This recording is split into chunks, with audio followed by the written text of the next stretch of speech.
గణిత బోధనా పద్ధతుల్లో ముఖ్యమైనటువంటి అంశం అకాడమిక్ స్టాండర్డ్స్. దీన్ని తెలుగులో విద్యా ప్రమాణాలు అంటారు. మీకు ఈ ఎగ్జామ్లో సుమారు 2 లేదా 3 మార్కులు వచ్చే అవకాశం ఈ అంశం నుండి ఉంది. 2015వ సంవత్సరం నుంచి మనం ఈ విద్యా ప్రమాణాలని పాఠ్యపుస్తకంలోనూ అలానే సమగ్ర మూల్యాంకనంలోనూ వాడుతూ ఉన్నాం. ఉపాధ్యాయులుగా, కాబోయే ఉపాధ్యాయులుగా వీటిపై మీకు పూర్తి అవగాహన అవసరం ఎంతైనా ఉంది.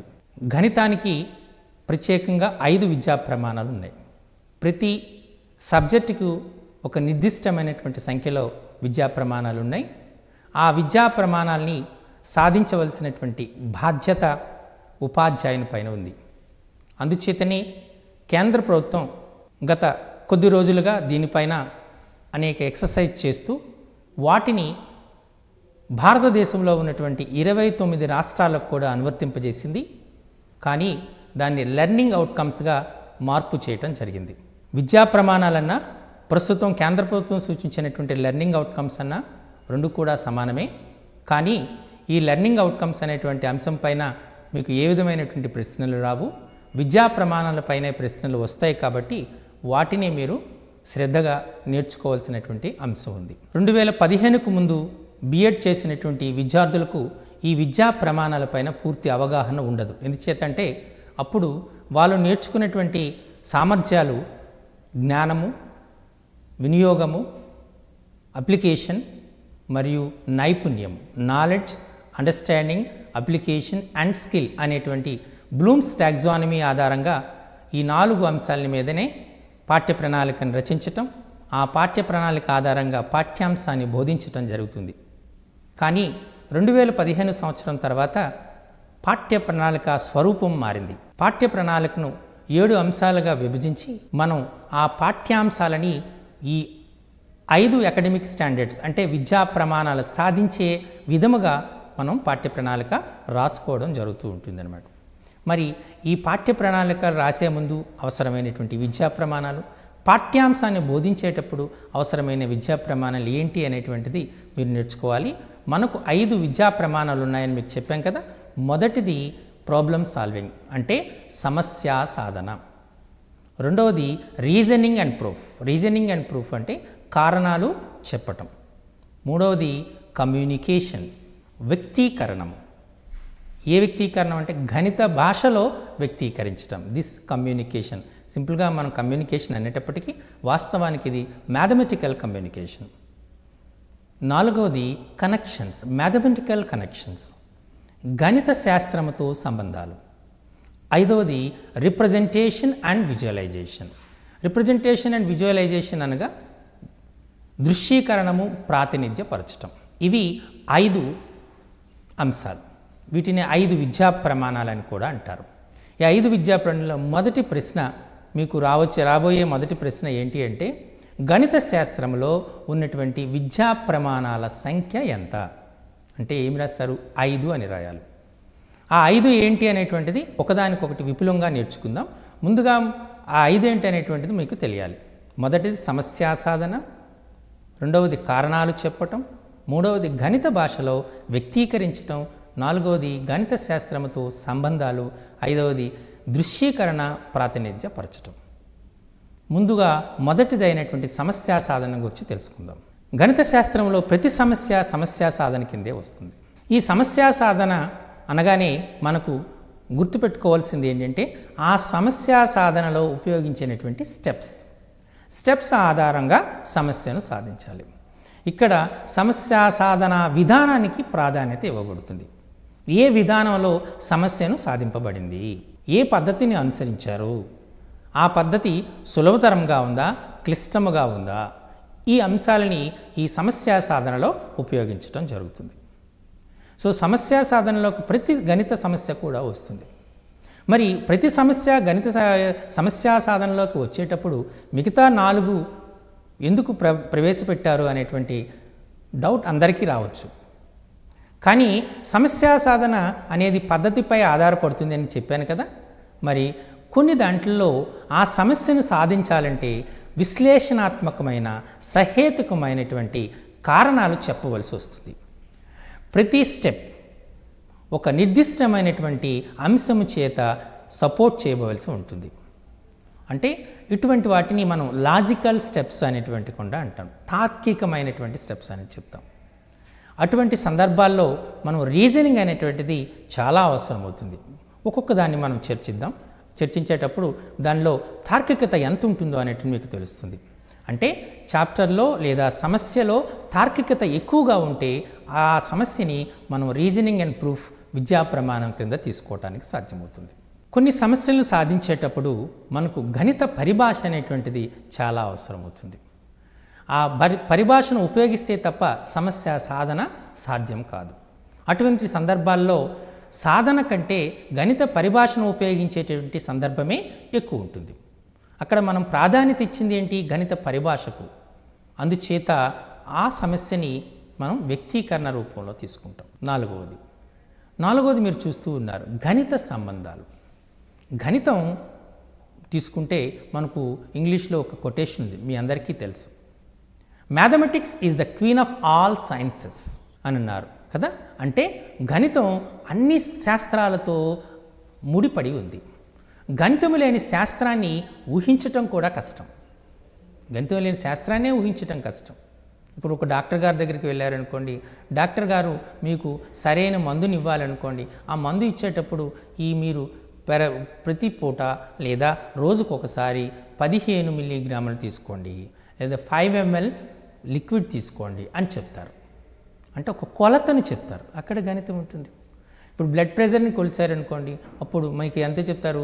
90/120, 80/120 అని చెప్తారు.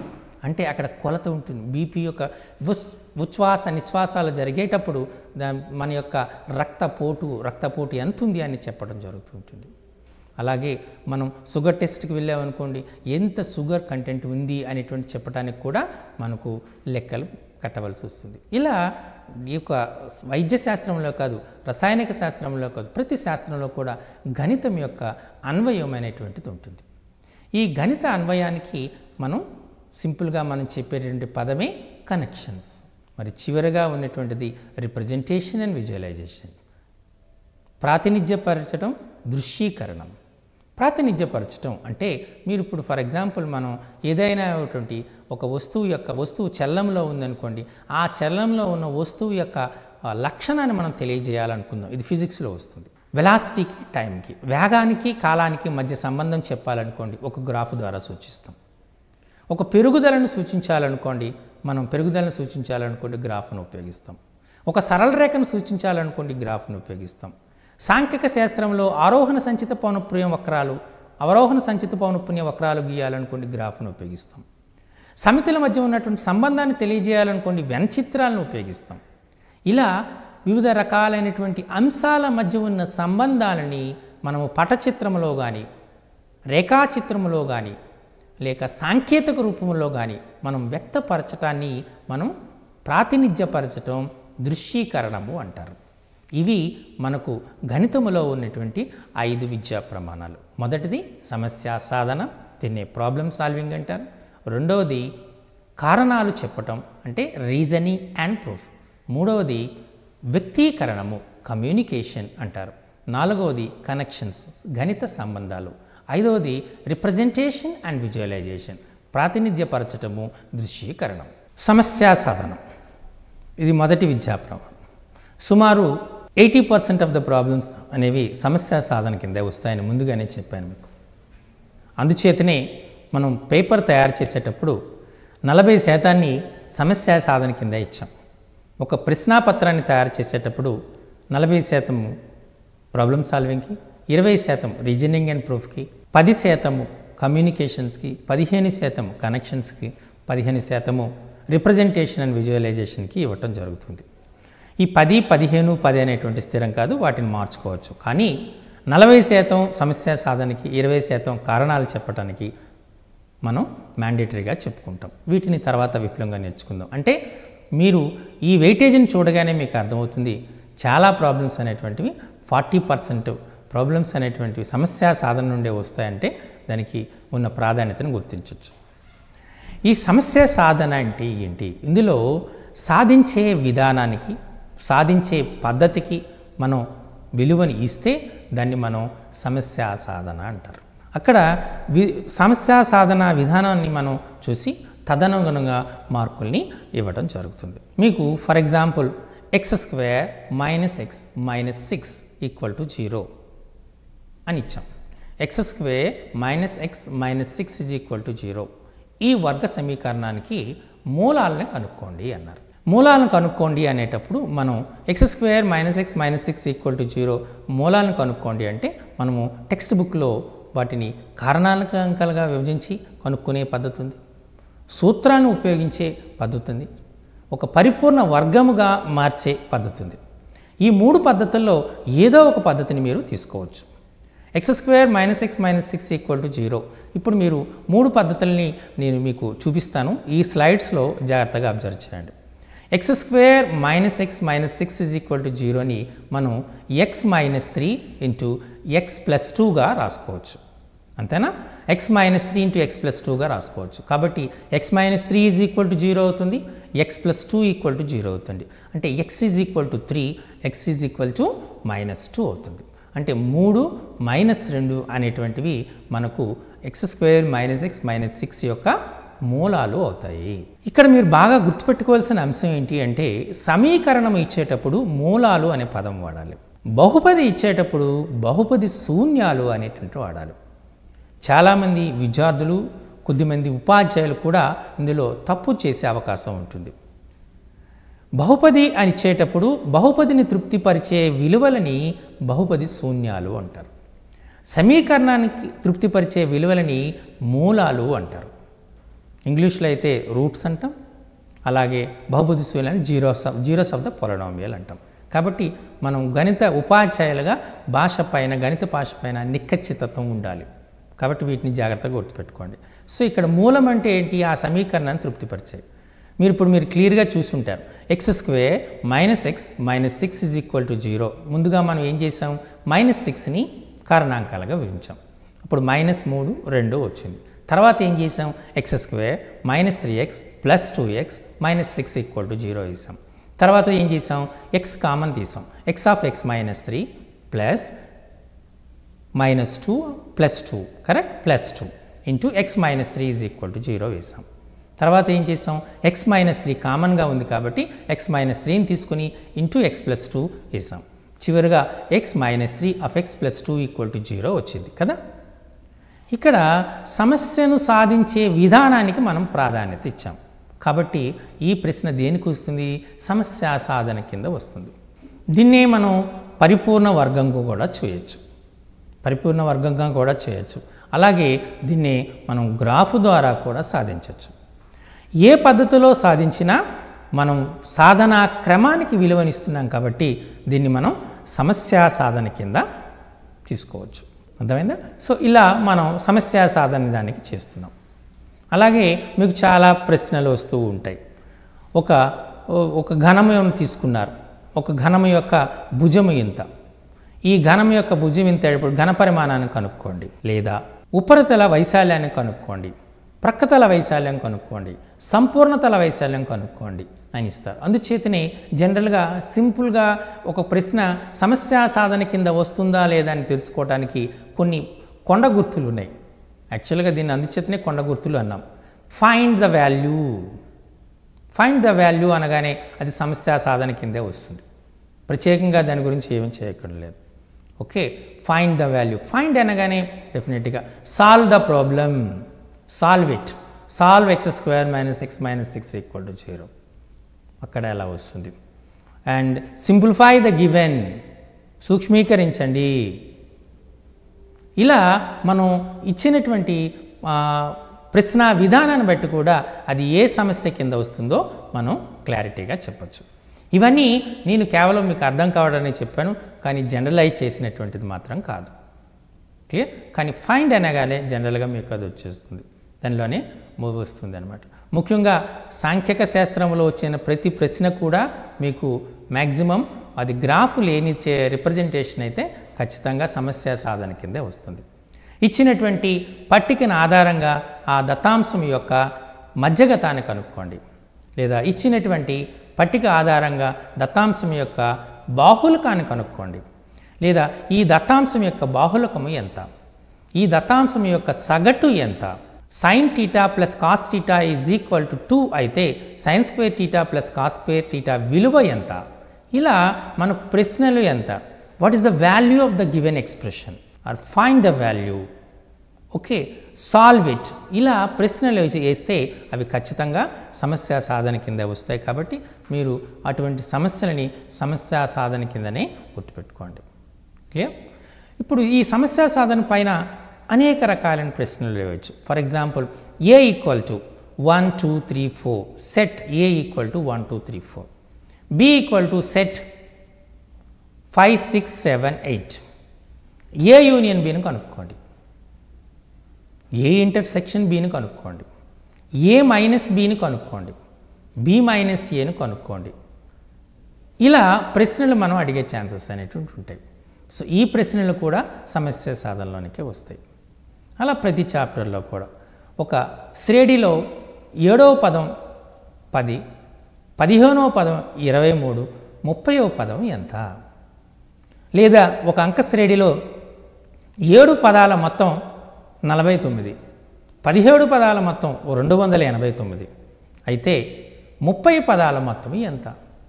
ఇది కూడా మనకు ఈ ప్రాబ్లమ్ సాల్వింగ్లోనికే వస్తుంది. అందుచేత మీరు ప్రాబ్లమ్ సాల్వింగ్లో నాకు తెలిసి ఎటువంటి ఇబ్బంది పడరనే అనుకుంటున్నాను. మనం మరొక విద్యా ప్రమాణాన్ని చూద్దాం. కారణాలు చెప్పటం, రీజనింగ్ అండ్ ప్రూఫ్. కొన్ని సమస్యలను సాధించేటప్పుడు సహేతుకమైనటువంటి రీజనింగ్ కావాలి. సహేతుకమైన రీజనింగ్ కావాలి అంటే సహేతుకమైనటువంటి కారణం కావాలి. ఆ కారణాన్ని మనం చెప్పేటప్పుడు మనం ఒక పద్ధతిలో రాయగలగాలి. ఆ ప్రతి స్టెప్ని కూడా ఒక సహేతుకమైనటువంటి కారణం చెప్పగలగాలి. ఫర్ ఎగ్జాంపుల్, మీకు ఒక సమస్యతో దీన్ని అర్థం చేయడానికి ప్రయత్నం చేస్తాను. If cos θ is equal to 1 minus x square by 1 plus x square, cos θ equal to 1 minus x square by 1 plus x square అని ఇచ్చాడు. Where x is not equal to 0 and x is not equal to 1 అని ఇచ్చాడు. వీటిపైన మనకు సాధ్యమవుతుందా సాధ్యం కాదా అని ప్రశ్న అడగవచ్చు. లేదా if cos θ is equal to 1 plus x square by 1 minus x square modulus x is not equal to 1, is it possible or not, justify your answer. ఇది ఇంగ్లీష్లో అయితే. తెలుగులో అయితే cos θ is equal to 1 plus x square by 1 minus x square modulus x not equal to 1 అయితే ఇది సాధ్యమేనా అనే ప్రశ్న అడుగుతాడు. ఇది సాధ్యమేనా అనే ప్రశ్న అడిగేటప్పుడు మనం చేయవలసినటువంటి పని ఏమి, సహేతుకమైన కారణాలు చెప్పండి అంటాడు. Justify your answer, say the reasons, verify the given statement whether it is true or false, okay, write the reasons for it. ఇటువంటి ప్రశ్నలు వచ్చాయనుకోండి, ఆ ప్రశ్నలకు వచ్చినటువంటి సమస్య ఖచ్చితంగా రీజనింగ్ అండ్ ప్రూఫ్, కారణాలు చెప్పటము అనేటువంటి విద్యా ప్రమాణం కింద వస్తుంది. ఎందుచేతనంటే ఈ అన్ని ప్రశ్నల యొక్క స్వభావం ఏంటి అంటే వాటిని కారణాలు చెప్పాలి, సహేతుకమైనటువంటి వివరణ ఇవ్వండి, కారణాలు చెప్పండి, మీ సమాధానాన్ని సమర్థించండి, సరి అయిన సమాధానాన్ని సహేతుకంగా తెలపండి, సరి చూడండి, ఇచ్చినట్టు వాక్యము సత్యమా అసత్యమా, మీ యొక్క సమాధానాన్ని సమర్థించండి. ఇటువంటి ప్రశ్నలు వచ్చాయనుకోండి, ఖచ్చితంగా అది కారణాలు చెప్పటాలని వస్తుంది. మరి ఇప్పుడు ఇచ్చిన ప్రశ్నను చూద్దాం. Cos θ is equal to 1 plus x square by 1 minus x square modulus x is not equal to 1 అని ఇచ్చాం. 1 plus x square by 1 minus x square అనేటువంటిది మీరు చూస్తే 1 ప్లస్ ఎక్స్ స్క్వేర్ అనేది 1 మైనస్ ఎక్స్ స్క్వేర్ కంటే ఎల్లప్పుడూ పెద్దదే. కరెక్టేనా? ఎందుచేత 1 ప్లస్ ఎక్స్ స్క్వేర్ అనేది 1 కంటే ఎక్కువ, 1 మైనస్ ఎక్స్ స్క్వేర్ ఏంటంటే 1 కంటే తక్కువ. ఇక్కడ 1 plus x square by 1 minus x square అనగానే మనకు చూసినటువంటి ఇది ఏ రకమైన భిన్నం అని తెలియజేస్తుంది చెప్పండి? లవము ఎక్కువ, హారము తక్కువ. లవము ఎక్కువ, హారము తక్కువగా కలిగినటువంటి భిన్నాన్ని మనం ఏమంటాం? అపక్రమ భిన్నము అంటారు. అంటే దీని యొక్క విలువ 1 కంటే ఎక్కువగా ఉంటుంది. అంతేనా? కానీ కాస్ థీటా విలువ ఎల్లప్పుడూ -1, 1ల మధ్యనే ఉంటుంది, 1 యొక్క విలువను మించదు. మరి cos theta equal to 1 + x² / 1 - x² ఇచ్చేటప్పుడు దాని విలువ ఏమవుతుంది? 1 కంటే ఎక్కువగా ఉంటుంది. ఇది సాధ్యమేనా? సాధ్యం కాదు. ఇంకొక రకంగా కూడా చెప్పచ్చు, సైన్ థీటా కాస్ థీటా అనేవి క్రమభిన్నాలే, అపక్రమ భిన్నాలు కావు. బట్ 1 + x² / 1 - x² అనేటువంటిది అపక్రమ భిన్నం ఈ సందర్భంలో కూడా సాధ్యం. కాబట్టి వెంటనే ఇమీడియట్గా మీరు ఏం రాస్తారు? ఇది సాధ్యము కాదు అంటారు. బాగానే ఉంది. సాధ్యము కాదు అని రాశారని రాసేస్తే సరే అయిపోతుందా? చాలామంది ఆన్సర్ని ఇక్కడితోనే పూర్తి చేస్తారు. కానీ వాస్తవానికి మీరు జాగ్రత్తగా పరిశీలిస్తే x = 0 అయినప్పుడు కాస్ థీటా = 1 + x² / 1 - x²లో x 0 అవుతుంది. అంటే 1/1 కాస్ థీటా = 1 అంటే కాస్ 0 1 కాబట్టి థీటా = 0 అవుతుంది. ఇక్కడ సాధ్యం. అందుచేత మీ సమాధానం ఎలా ఉండాలి? x = 0 అయినప్పుడు సాధ్యమవుతుంది, మిగతా x విలువలకు సాధ్యము కాదు. It is true for x = 0 but not true for the rest of the values of x for where all x belongs to R అని రాయాలి. సో సాధ్యమవును అని రాసినా మార్క్స్ పూర్తిగా రావు, సాధ్యము కాదు అని రాసినా పూర్తిగా రావు. ఇక్కడ మార్కులు పూర్తిగా తెచ్చుకోవాలంటే మీరు రాయాల్సిన సమాధానం ఏంటి? For x = 0 it is true but for the rest of the values it's not true. x = 0 అయినప్పుడు సాధ్యమవుతుంది, మిగతా x యొక్క విలువలకు ఈ సమీకరణము సాధ్యము కాదు అని రాయవలసి ఉంటుంది. ఈ అంశాన్ని మీరు చాలా జాగ్రత్తగా గుర్తుపెట్టుకోవాల్సి ఉంటుంది. క్లియర్? సో ఇక్కడ మనకు సమస్య సాధనకు ప్రాధాన్యత ఇవ్వలేదు, ఉపయోగించే పద్ధతికి ప్రాధాన్యత ఇవ్వలేదు. అంతేనా? ఇచ్చినటువంటి ప్రాధాన్యత దేనికి ఇచ్చాము?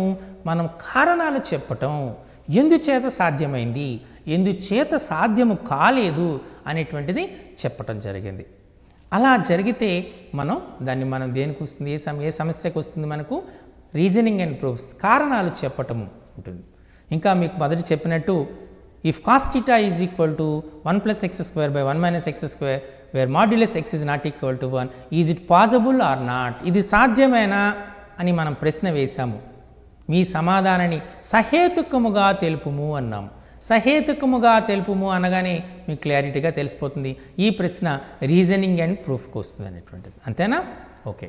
ఇప్పుడు మరొక ప్రశ్నతో మనం ఈ కారణాలు చెప్పడం అనేటువంటిది చూద్దాం. 10వ తరగతి టెక్స్ట్ బుక్లో మీకు ఒక ప్రశ్న ఇచ్చాం, ప్రయత్నించండి అనే ప్రశ్న. దానిలో ఒక ప్రశ్న ఇచ్చాం. ఒక లంబకోణ త్రిభుజములో పైథాగరన్ ట్రిప్లెట్లో, పైథాగరన్ త్రికములో కనీసము ఒక సంఖ్య సరి సంఖ్య కావాలి. ఇది సరి అయినదానా? మీ సమాధానాన్ని సమర్థింపు. ఈ ప్రశ్న ఇవ్వడం జరిగింది.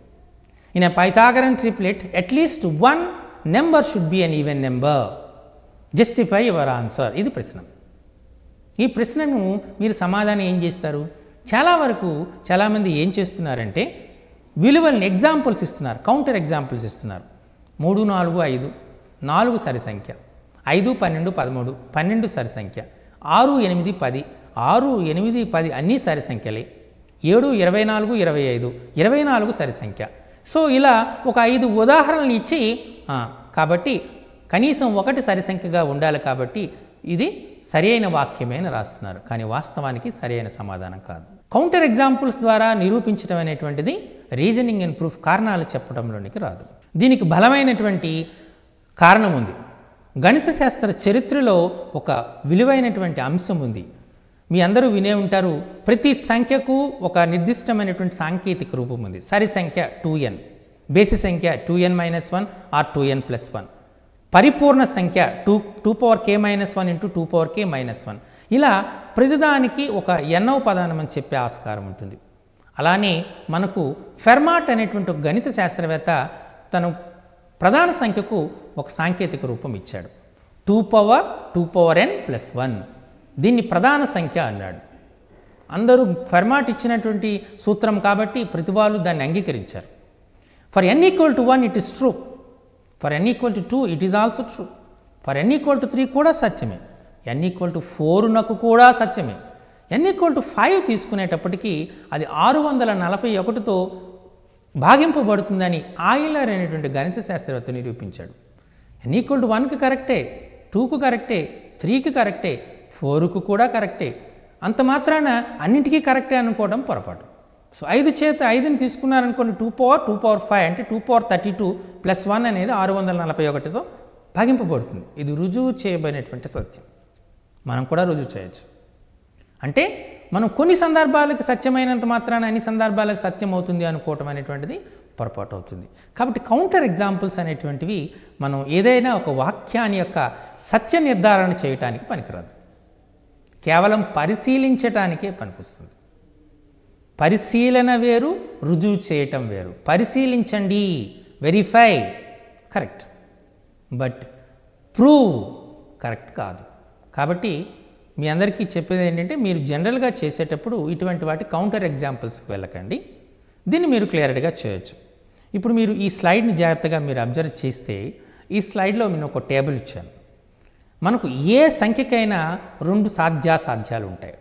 ఒకటి, ఆ సంఖ్య సరి సంఖ్య అయినా కావాలి, లేదా బేసి సంఖ్య అయినా కావాలి. ఇప్పుడు ఏబిసి అనేది ఒక పైథాగరన్ ట్రిప్లెట్ అనుకుందాం. ఇప్పుడు ఏబిసి అనే పైథాగరన్ ట్రిప్లెట్ చూస్తే, ఆ పైథాగరన్ ట్రిప్లెట్లో మనం ఏబిసి అని 3 సంఖ్యలు కదా, ఏబిలో మనం తీసుకుందాం. ఏ సరి సంఖ్య అనుకుందాం, బిని కూడా సరి సంఖ్య అనుకుందాం. a² సరి సంఖ్యకు వర్గం సరి సంఖ్య, b² సరి సంఖ్య వర్గం సరి సంఖ్య. కాబట్టి సరి సంఖ్య ప్లస్ సరి సంఖ్య సరి సంఖ్య. దీనికి మీకు కావాలంటే ఉదాహరణ 6, 8, 10 అంతేనా. 6² 36, 8² 64, 10² 100, 36 + 64 = 100. ఇది ఒక పైథాగరన్ ట్రిప్లెట్, అన్నీ సరి సంఖ్యలే. ఇప్పుడు మళ్ళీ రెండో సందర్భం చూద్దాం. ఏను సరి సంఖ్య అనుకుందాం, బిని బేసి సంఖ్య అనుకుందాం. సరి సంఖ్యకు వర్గము a² సరి సంఖ్య, బేసి సంఖ్యకు వర్గము బేసి సంఖ్య, సరి సంఖ్య ప్లస్ బేసి సంఖ్య బేసి సంఖ్య, అంతేనా కదా. మనం ఇప్పుడు మేము దీన్ని చూసారనుకోండి, మనకు సరి సంఖ్య, బేసి సంఖ్య, బేసి సంఖ్య, ఏబీసీని ఒక ఆర్డర్లో రాశారనుకోండి, సరి సంఖ్య, బేసి సంఖ్య, బేసి సంఖ్య. ఇందులో సరి సంఖ్య ఉంది కదా. ఓకే, ఇప్పుడు మరి మూడో సందర్భం చూద్దాం. ఏ బేసి సంఖ్య అనుకుందాం, బి సరి సంఖ్య అనుకుందాం. బేసి సంఖ్య వర్గం బేసి సంఖ్య, సరి సంఖ్య వర్గం సరి సంఖ్య, సరి సంఖ్య ప్లస్ బేసి సంఖ్య అగైన్ బేసి సంఖ్య. అంటే బేసి సంఖ్య, సరి సంఖ్య, బేసి సంఖ్య, ఇందులో సరి సంఖ్య ఉంది. ఇప్పుడు ఏబీలని బేసి సంఖ్యలు అనుకుందాం. a² అంటే బేసి సంఖ్య స్క్వేర్ బేసి సంఖ్య, b² బేసి సంఖ్య స్క్వేర్ బేసి సంఖ్య, బేసి సంఖ్య ప్లస్ బేసి సంఖ్య సరి సంఖ్య. అంటే ఇక్కడ బేసి సంఖ్య, బేసి సంఖ్య, సరి సంఖ్య.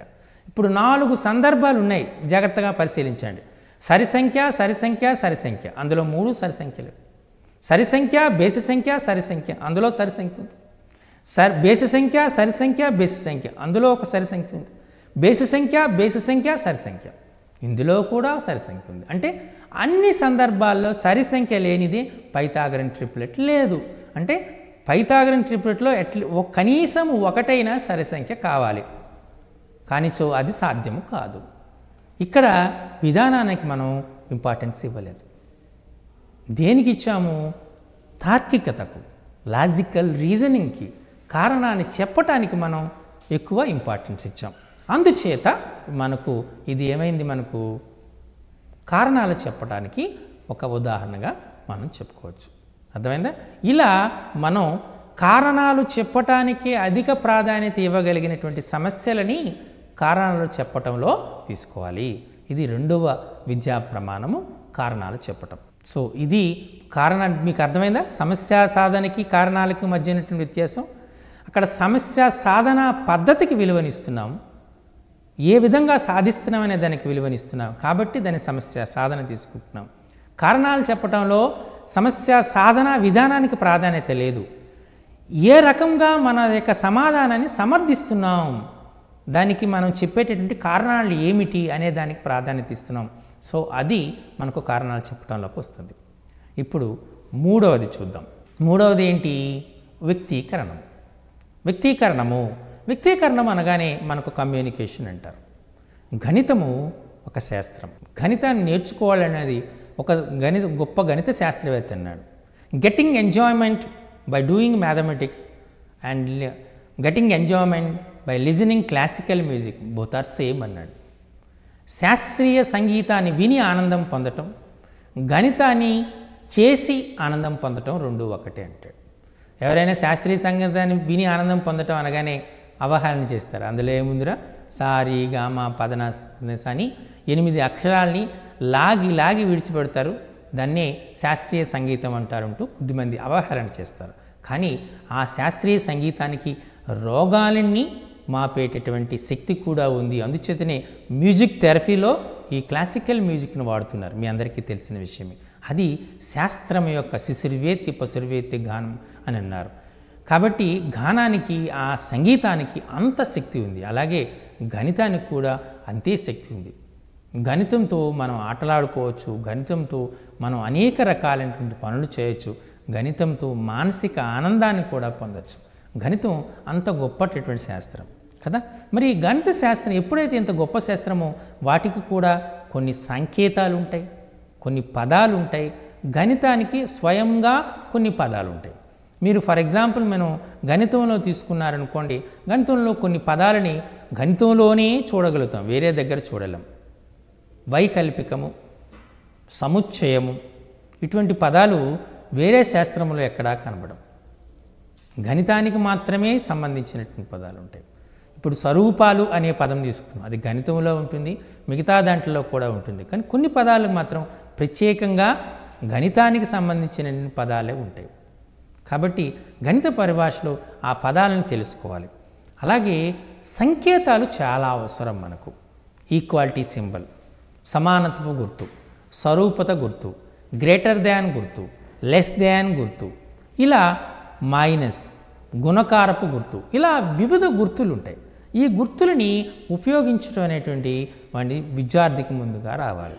ఎప్పుడైతే వివిధ గుర్తులను ఉపయోగించడం సాధ్యమవుతుందో విద్యార్థి గణితాన్ని సులభంగా వ్యక్తీకరిస్తాడు. కాబట్టి మనం ఇచ్చినటువంటి అంశాలని గణిత పరిభాషలో వ్యక్తీకరించగలిగితే ఆ సమస్యని మనం వ్యక్తీకరణము అనేటువంటి అంటారు.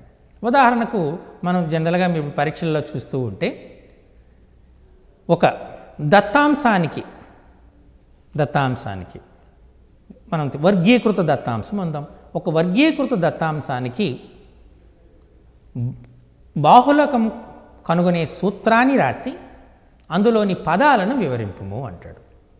లేదా మధ్యగతము సూత్రము రాసి అందులోని పదాలని వివరింపుము.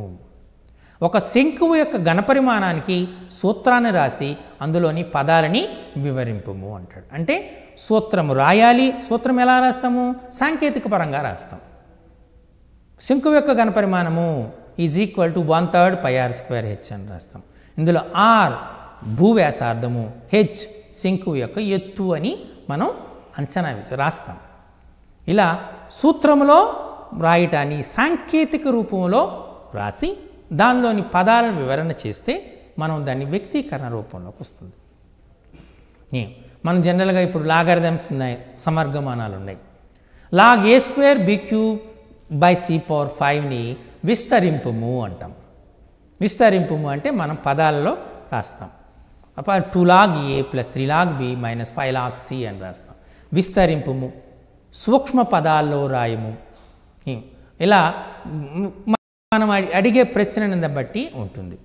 సో వీటిని సూత్ర రూపంలో రాయమన్నాం కానీ, విస్తరింపమన్నాం కానీ, సూక్ష్మీకరించడం కానీ, దశాంశ భిన్న రూపంలో వ్యక్తపరచడం కానీ, ఇలా మనం రాస్తే ఒక రూపంలో ఉన్న దాన్ని ఇంకొక రూపంలో వ్యక్తపరిస్తే దాన్ని కూడా మనం ఈ వ్యక్తీకరణంలోనికే వస్తుంది. వ్యక్తీకరించటం, అలా వ్యక్తీకరించడం అనేటువంటిది మీరు చూస్తే జనరల్గా ఇది చాలా సులభమైనటువంటి విద్యా ప్రమాణం అని అనుకోవాలి. మనం చాలా వీటి కోసము పద సమస్యల్ని చాలా ఇచ్చాం. టెక్స్ట్ బుక్లో చాలా పద సమస్యలు ఉన్నాయి. మనకి ఒక దీర్ఘచతురస్రం యొక్క పొడవు దాని వెడల్పునకు 3 యూనిట్లు ఎక్కువ, వాటి వైశాల్యం 48 చదరపు యూనిట్లైనా వీటి మధ్య సంబంధాన్ని తెలియజేసే సమీకరణం తెలియజేయము అంటాడు. అంటే అప్పుడు ఏం చేయాలి? ఒక దీర్ఘచతురస్రం యొక్క వెడల్పుని x అనుకోవాలి. అప్పుడు పొడవేమవుతుంది? x + 3 అవుతుంది. సో కాబట్టి దీర్ఘచతురస్రకు వైశాల్యం సూత్రం ఏంటి? X of X plus 3. ఎంత ఇచ్చాడు? 48. So X of X plus 3 is equal to 48. X square plus 3x minus 48 is equal to 0. ఇక్కడ ఈ పద సమస్యను అంతటినీ ఒక వర్గ సమీకరణంగా వ్యక్తీకరించాం. ఇలా మనం గణిత పరిభాషలో గణిత సాంకేతికాలని గణిత సంజ్ఞలని ఉపయోగించి మనం వ్యక్తీకరిస్తే ఆ సమస్యలని మనం జనరల్గా ఏమంటామంటే వ్యక్తీకరణము అంటారు. ఇందులో మీరు అడిగే ప్రశ్నని చాలా జాగ్రత్తగా మీరు అబ్జర్వ్ చేసి ఉండాలి. అడిగే ప్రశ్న అంటే ఎలా ఉంటుందంటే, ఇదే ప్రశ్న నేను ఏదైనా ఒక దీర్ఘచతురస్రం యొక్క పొడవు దాని వెడల్పునకు 3 యూనిట్లు ఎక్కువ, దాని వైశాల్యం 48 చదరపు యూనిట్లు అయితే ఈ సందర్భానికి తగిన సమీకరణాన్ని రాయము అన్నారనుకోండి, అప్పుడు వ్యక్తీకరణం అవుతుంది. కానీ దాన్ని కొనసాగిస్తూ పొడిగిస్తూ ఆ దీర్ఘచతురస్రం యొక్క పొడవు వెడల్పును కనుక్కోండి అని అన్నారనుకోండి, అదేమవుతుంది? అది సమస్య సాధన అవుతుంది. ఇది మీరు బాగా గుర్తుపెట్టుకోవాలి. పొడవు వెడల్పును కనుక్కోండి, ఫైండ్ అని వచ్చింది కాబట్టి అక్కడ ఏమవుతుంది? అది సమస్య సాధన అవుతుంది. కాబట్టి మీరే చాలా జాగ్రత్తగా అబ్జర్వ్ చేసుకోండి. అర్థమైందా? సో మీరు అడిగే ప్రశ్నను బట్టే దాని యొక్క విద్యా ప్రమాణం అనేటువంటిది మార్పు అవుతుంది. అందుచేత ఇక్కడ మనం వ్యక్తీకరణము అనే పదం ఎందుకు ఉపయోగించని చెప్పండి. అక్కడ మనం ఇచ్చినటువంటిది విద్యార్థి లేదా వ్యక్తి సమస్యని గణిత పరిభాషలో వ్యక్తీకరిస్తున్నాడా లేదా అనేటువంటిది చూడబోతున్నాం. ఆ విద్యా ప్రమాణాన్ని పరిశీలించబోతున్నాం.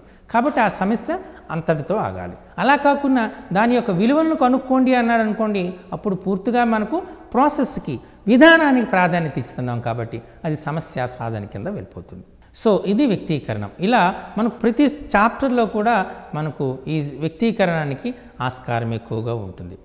2 సమితులు వియుక్త సమితులు అన్నాడు.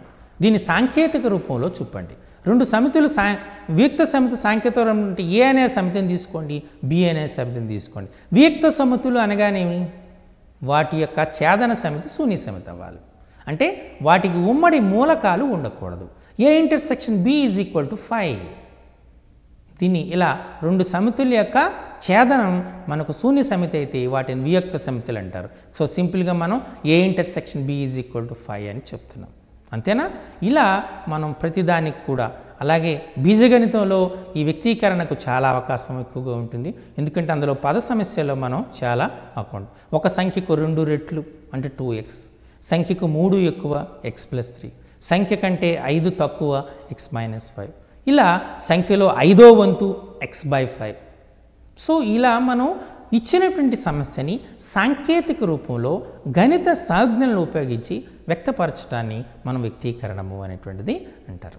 ఇది క్లియర్? సో ఇది 3వ విద్యా ప్రమాణం. ఇప్పుడు 4వ విద్యా ప్రమాణాన్ని చూద్దాం. 4వ విద్యా ప్రమాణం మనకు ఏంటి? సంబంధాలు, గణిత సంబంధాలు. గణితం అన్ని శాస్త్రాలతో సంబంధం కలిగి ఉంటుందని మీకు చెప్పాను, ఇప్పుడే చెప్పుకున్నాం. ఇప్పుడు మనం ఫర్ ఎగ్జాంపుల్ ఇచ్చినటువంటి ఒక ద్రావణం ఇచ్చాడు, ఒక సొల్యూషన్ ఇచ్చారు. ఇది ఆమ్లమా క్షారమా అని అడిగారు. చెప్పగానే మనం లిట్మస్ పేపర్స్ను వాడుతున్నాము. లిట్మస్ పేపర్ను వాడి అది ఎంత మనకు pH వచ్చింది అని చూస్తాం. అది 7 నుంచి 14 మధ్యలో ఉంది అనుకోండి క్షారము అంటాం. 0 నుంచి 7కు మధ్యలో ఉంది అనుకోండి ఆమ్లము అంటాం. 7 అనుకోండి తటస్థ ద్రావణము అంటాం. చూసారా? అంటే ఇక్కడ మనం దేన్ని ఉపయోగిస్తున్నాము? సంవర్గమానం అనేటువంటి కాన్సెప్ట్ను ఉపయోగిస్తున్నాం. యాక్చువల్గా pH is equal to minus log of H plus అయానుల యొక్క సంవర్గమాన విలువని మనం pH అంటాం. అంటే మనం ఆమ్లమా క్షారమా ఒక లక్షణాన్ని తెలుసుకోవడానికి, ఒక ద్రావణం యొక్క లక్షణాన్ని తెలుసుకోవడానికి మనం సంవర్గమానాన్ని వాడామా లేదు? అలాగే మనం ఉదాహరణకు మనం చూస్తూ ఉన్నాం. ఇప్పుడు ఏదైనా ఒక వస్తువుని తీసుకుందాం. ఫర్ ఎగ్జాంపుల్ రీసెంట్గా PSLVని ప్రొజెక్ట్ చేశారు మనకి. మనం ఒక ట్రాక్ రికార్డు కూడా వరల్డ్ రికార్డ్ అనేటువంటి సాధించాం. 103 ఉపగ్రహాలని ఒకేసారి ప్రయోగించాం, రాకెట్ ల్యాండ్ చేసాం కదా. అక్కడ చేసేటప్పుడు ఎలా ల్యాండ్ చేసాము? అది భూమి యొక్క ఆకర్షణ స్థితిని దాటి పంపించగలగాలి. భూమి యొక్క ఆకర్షణ ఎంత దూరం ఉంటుంది, ఎంత వేగంతో చేయాలి అంటే దానికి భూమి యొక్క ఆకర్షణ పరిధిని దాటి పంపించాలంటే దాన్ని ఎస్కేపింగ్ వెలాసిటీ, పలాయన వేగము అంటారు. భూమి యొక్క పలాయన వేగం 11.2 km/s ఉంటుంది. ఏదైనా ఒక వస్తువుని 11.2 km/s కంటే ఎక్కువ వేగంతో మనం విసరగలిగితే ఆ వస్తువు భూమి ఆకర్షణ పరిధిని దాటి వెళ్ళిపోతుంది. అంటే అది ఖచ్చితంగా మనం కొలవగలం. ఇక్కడ గణితాన్ని ఉపయోగిస్తున్నాం. ఇప్పుడు ఇసుక నేల పైన దూకాం, కాలు నొప్పి తక్కువగా ఉంటుంది. అదే సిమెంట్ నేలపైన దూకాం, కాలు నొప్పి ఎక్కువ పడుతుంది. లేదా క్రికెట్, మీరందరూ క్రికెట్ ఆడుతూ ఉంటారు.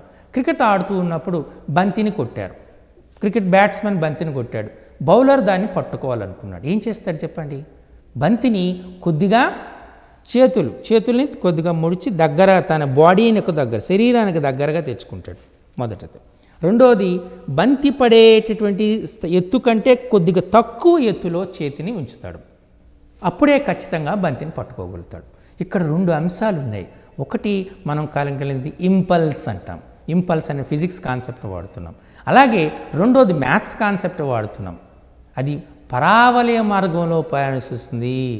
బ్యాట్స్మెన్ కొట్టేటువంటి బంతి పరావలయ మార్గంలో ప్రయాణం చేస్తుంది. ఎందుచేత దాని యొక్క సమీకరణం y = ax - bx². ఇదే కారణం చేత ఇదొక వర్గ సమీకరణం. ఈ వర్గ సమీకరణం కారణం చేతనే మనం 10th క్లాస్ టెక్స్ట్ బుక్లో శాటిలైటు, స్పెటికల్స్, యాంటీనా, అలాగే సూర్యుని చుట్టూ తిరుగుతున్నటువంటి గ్రహము, ఈ పటాలన్నీ కూడాను వర్గ సమీకరణాలకు సంబంధించిన పటాలు అనేటువంటిది టెక్స్ట్ బుక్లో ఇవ్వడం జరిగింది. మీరందరూ పరిశీలించే ఉంటారు. సూర్యుని చుట్టూ వివిధ గ్రహాలు అనేటువంటివి మనకు ఎలిప్టికల్ ఆర్బిట్, దీర్ఘవృత్తాకార కక్షలో పరిభ్రమిస్తూ ఉంటాయి. దీర్ఘవృత్తాకార కక్షలో ఎలిప్టికల్, ఎలిప్స్, దీర్ఘవృత్తము, దాని యొక్క సమీకరణము x² + y² = 1. ఇక్కడ ఏ అనేది ప్రధాన అక్షరం అయితే b అనేది హ్రస్వాక్షరం అవుతుంది. ఇది ఒక వర్గ సమీకరణం. ఈ వర్గ సమీకరణం దేనిలో వర్గ సమీకరణం? అది 2 చరల రాశులు కలిగిన వర్గ సమీకరణం. ఏబీలు 2 సమానమే అనుకోండి, అది వృత్తాకారంగా మారిపోతుంది. కెమిస్ట్రీలో దీని అప్లికేషన్ వస్తుంది.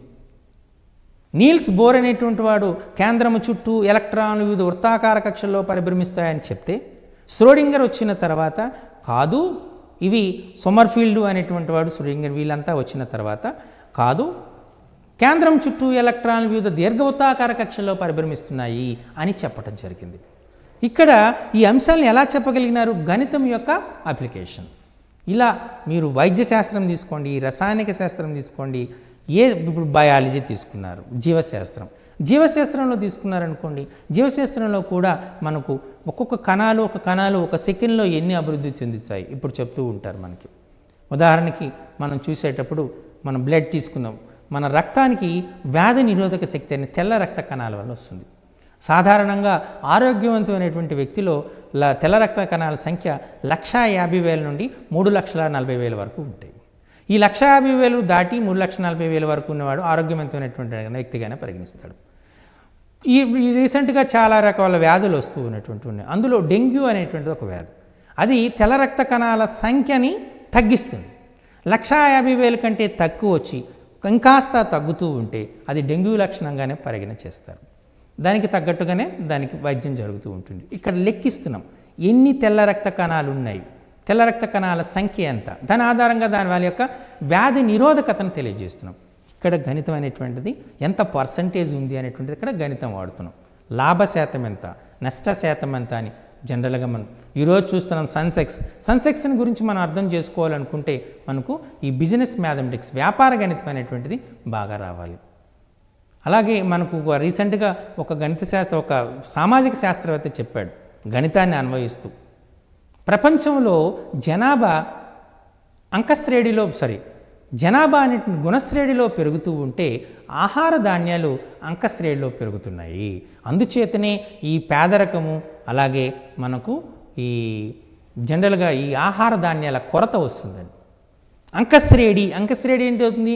2 4 అవుతుంది, 4 6 అవుతుంది, 6 8 అవుతుంది. అంటే 2 వేసి పెరుగుతున్నాయి. 2 వేసి పెరగటం వల్ల వచ్చేది అంకశ్రేణి. 2 చేత హెచ్చింపబడేది గుణశ్రేణి. 2 4 అవుతుంది, 4 రెళ్ళ 8, 8 రెళ్ళ 16, 16 రెళ్ళ 32. చూడండి, 2 4 6 8, 4 స్థాయిలు తీసుకున్నాం. 2 4 8 16 32.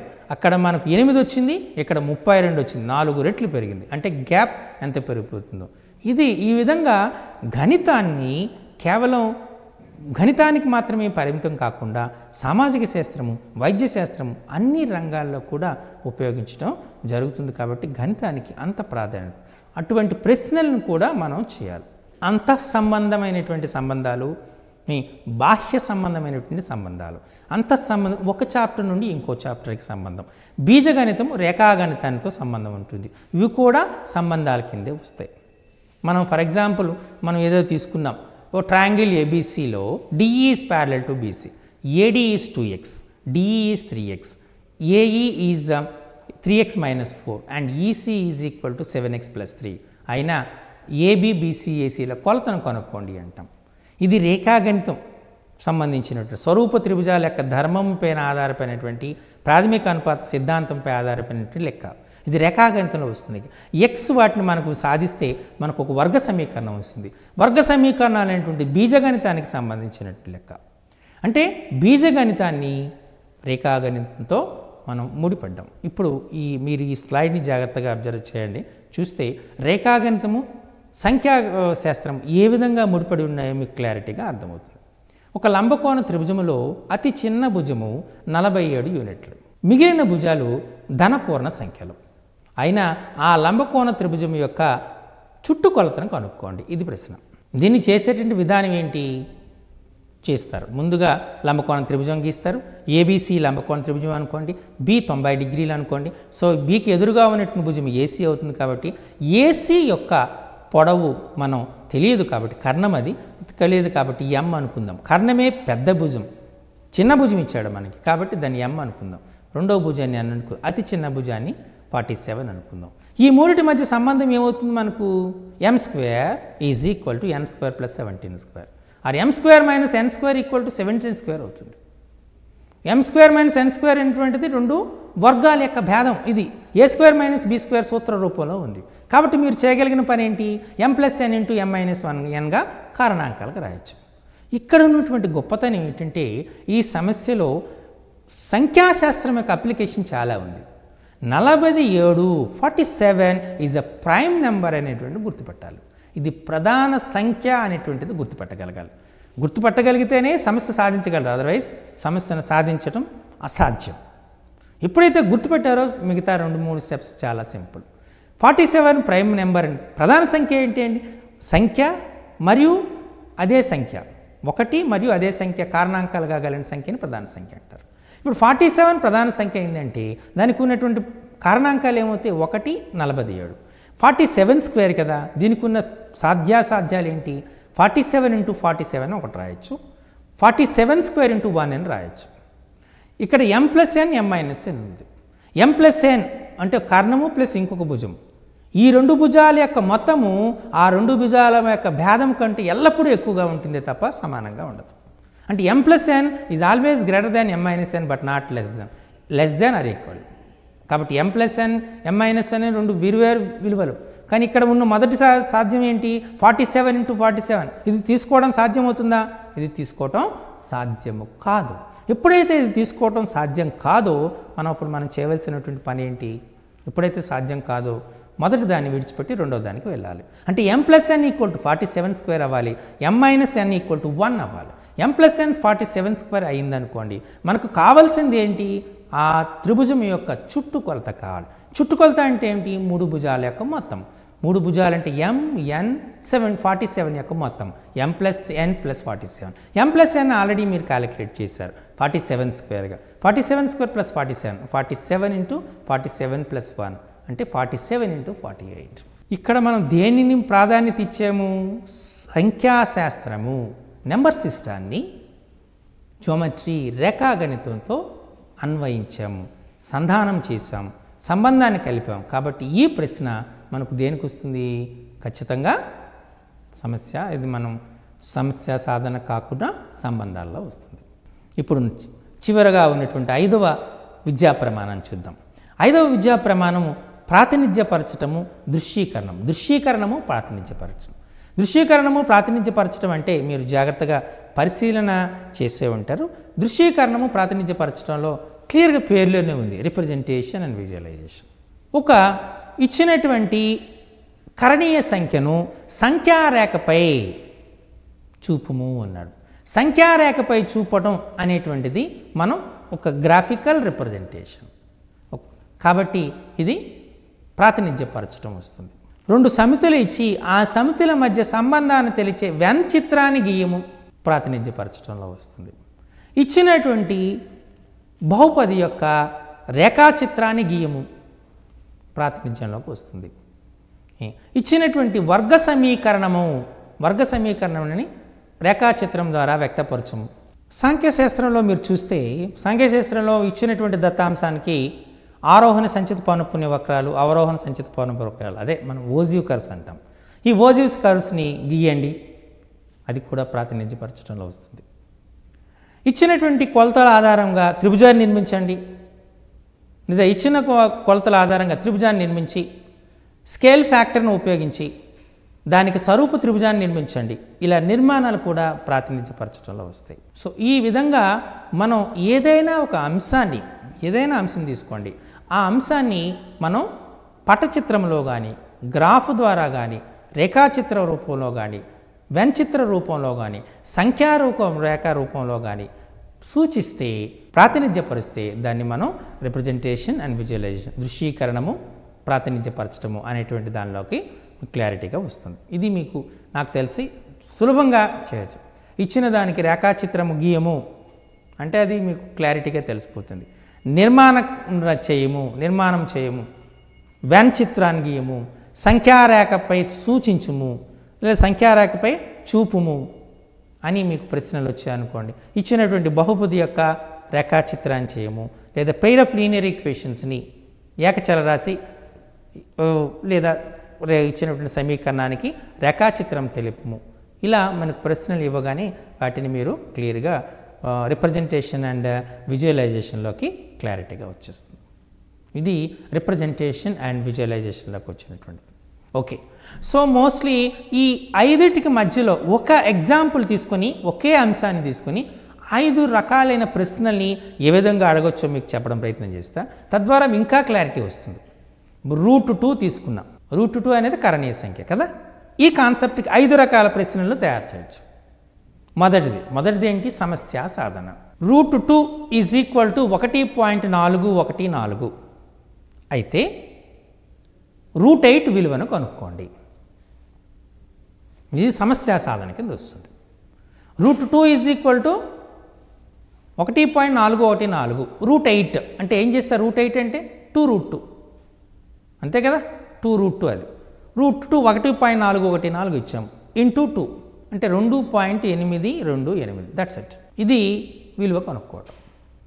ఇది సమస్య సాధన. లేదా √2 యొక్క విలువను కనుక్కోండి సింపుల్గా. Find the value of √2. ఇది సమస్య సాధనకు వస్తుంది.